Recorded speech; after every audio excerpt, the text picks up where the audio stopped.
Morning students. Previous video में हमने discuss किया था कि रेन वाटर हार्वेस्टिंग क्या प्रोसेस है, ठीक है। रेन वाटर हार्वेस्टिंग क्या प्रोसेस है और द स्टोरी ऑफ लाइटनिंग देखी थी। क्या होता है द स्टोरी ऑफ लाइटनिंग? मतलब कि लाइटनिंग प्रोसेस जो स्पार्क निकलती है क्लाउड से, ये किस तरह होती है।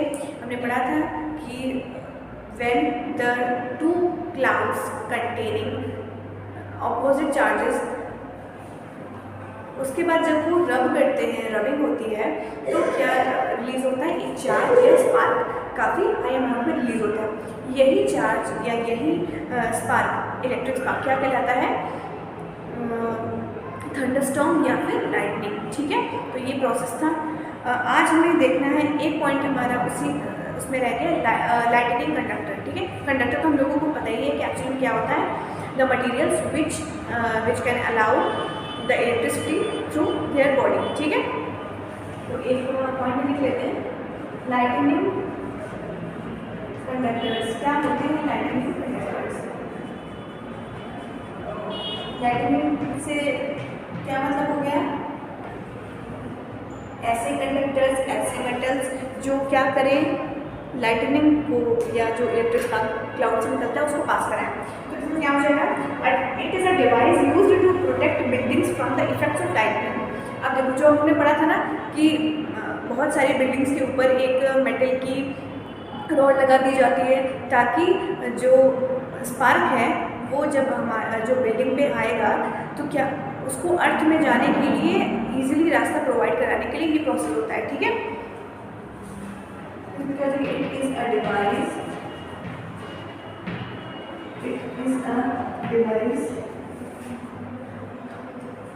which is used to protect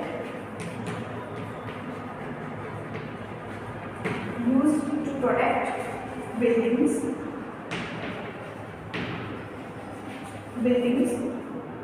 from the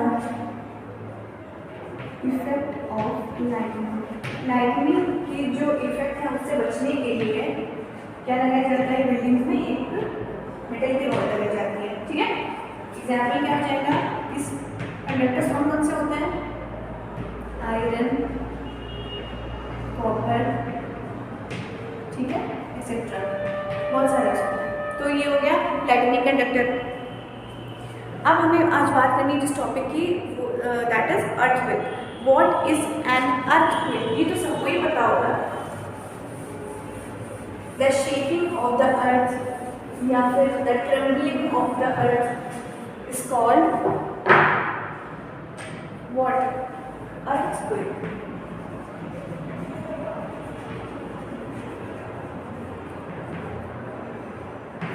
earthquake, ठीक है। तो इसकी डेफिनेशन पहले सुन लेते हैं। This is a natural phenomena. ये कैसे एक फेनोमेना? नेचुरल है। It can cause large destruction of human life and property. अब हमने पढ़ा था कि ऐसे कुछ नेचुरल फेनोमेना होते हैं जो कैसे होते हैं हमारे लिए, एक तो बेनिफिशियल होते हैं और एक कैसे होते हैं, बहुत हार्मफुल होते हैं। तो अर्थक्वेक क्या है? एक ऐसा नेचुरल फेनोमेना जो कि हमारे लिए हार्मफुल है, ठीक है। It is a sudden shaking और ट्रेम्बलिंग ऑफ द अर्थ। ये क्या है?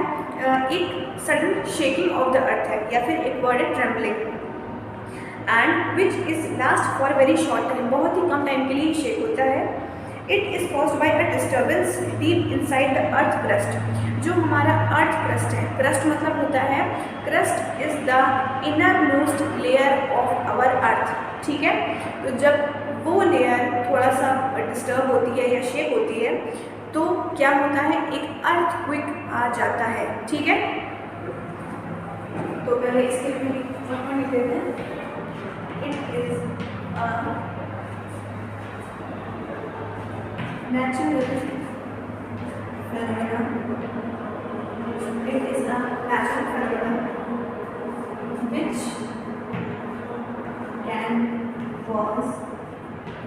which can cause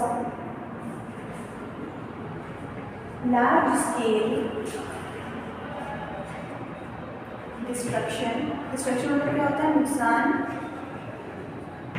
destruction of human life and property.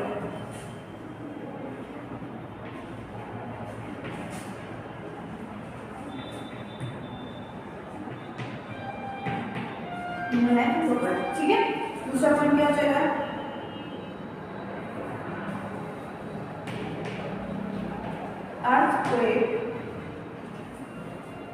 earthquake is a sudden shaking को डेवलप करेंगे, sudden shaking और trembling of the earth, trembling means वही shaking हो जाएगा, trembling of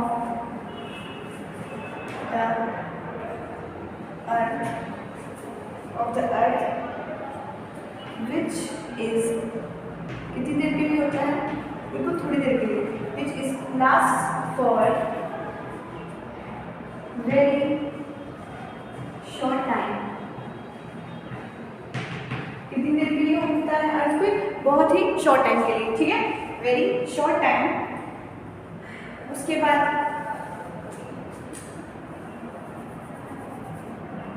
third point, it is caused by, इसकी वजह से होता है, मेनली इसकी वजह से होता है, it is caused by a disturbance, it is caused by a disturbance deep inside the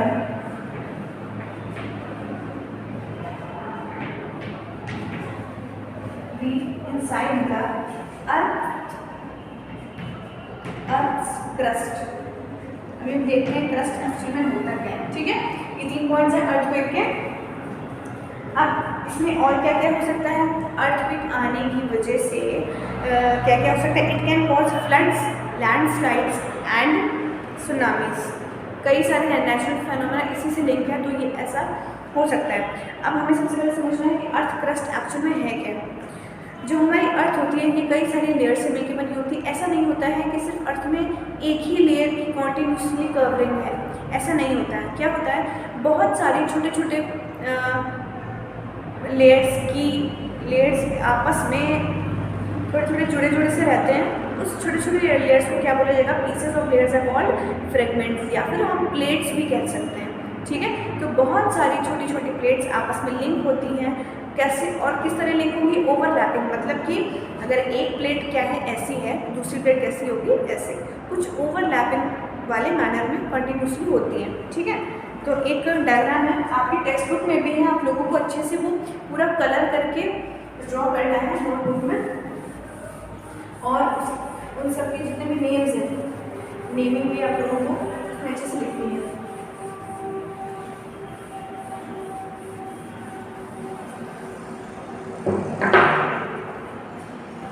एक हाइपोथेटिकल डायग्राम है, आप लोगों को अच्छे से अपनी टेक्स्ट बुक से बनाना है।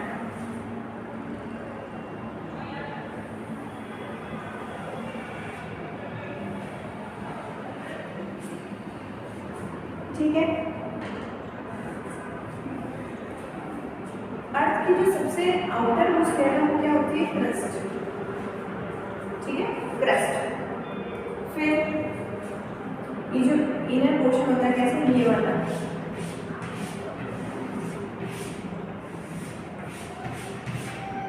ये क्या हो जाएगा, मेंटल, ठीक है। नेक्स्ट जो कैसा पोर्शन है, ये वाला,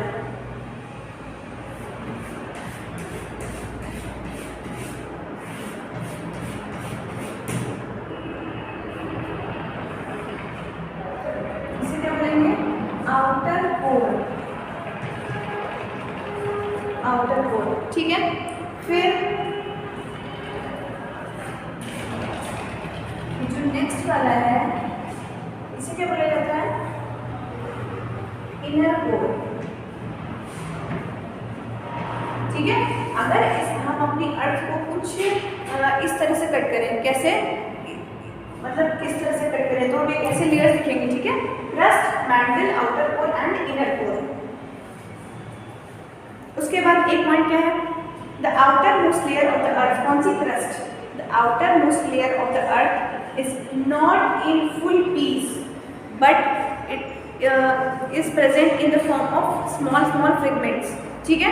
देखते हैं कैसे होगा, ये जो लेयर है ना एकदम कंटिन्यूसली कंटिन्यूसली मैनर में नहीं होती। कैसे होती है? छोटे छोटे पीसेस में होती है,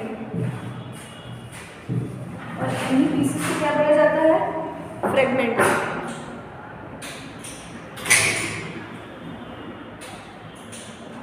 कुछ ऐसे होती है, लेकिन ये कैसे होती है? ओवरलैपिंग होती है ना, ओवरलैपिंग होती है। बस एक समझ लेंगे कैसा होता है, ये इस तरह से ओवरलैपिंग होती है। वैसे करें तो डायग्राम नहीं बन पाएगा, लेकिन आपको समझ जाएंगे। ठीक है, कुछ इस तरह से होती है। तो क्या होगा, जैसे ही कभी भी अर्थ की जो क्रस्ट है, ऊपर वाली लेयर है, जरा से भी डिस्टर्ब होगी तो क्या होगा, ये जो प्लेट्स आपस में कैसी हैं, कुछ इस तरह से होंगी। और हमने जूम करके देखा है, कुछ ऐसे इस तरह से ओवरलैपिंग होगी। ठीक है, जैसे ही कोई प्रॉब्लम होगी तो ये जो प्लेट्स हैं ये आपस में काफ़ी डिस्टर्बेंस क्रिएट हो जाता है। ठीक है, तो ये क्या हो जाएगा, कैसा process? Earthquake. It is a sudden shaking और trembling of the earth outermost layer. अच्छा, अब ये जो ईच फ्रेगमेंट है, देखिए एक फ्रेगमेंट है, दूसरा फ्रेगमेंट है, इनको क्या बोला जाता है? Plates. Each fragments of earth crust are called या is called plates. A plate goes under another due to collision that cause disturbance in earth crust। चलो ठीक है, अर्थ क्रस्ट की हमने डेफिनेशन वो देख लिया और अर्थक्वेक हमने समझ लिया। आप लोगों को होमवर्क जो रहेगा वो ये रहेगा, जो आपके टेक्स्ट बुक में इसकी अर्थ की जो भी लेयर्स है, इसका जो भी डायग्राम है वो आपको बनाना है। सबसे पहले आप लोग अर्थक्वेक हेडिंग लिखेंगे, उसके जो डेफिनेशन, जो पॉइंट्स अभी लिखवाए हैं वो लिखने, तीनों पॉइंट्स। उसके बाद ये आप लोगों को डायग्राम बनाना है विद कलरिंग। ठीक है, कलर करके अच्छे से आपको फेयर नोटबुक में नोट करना है।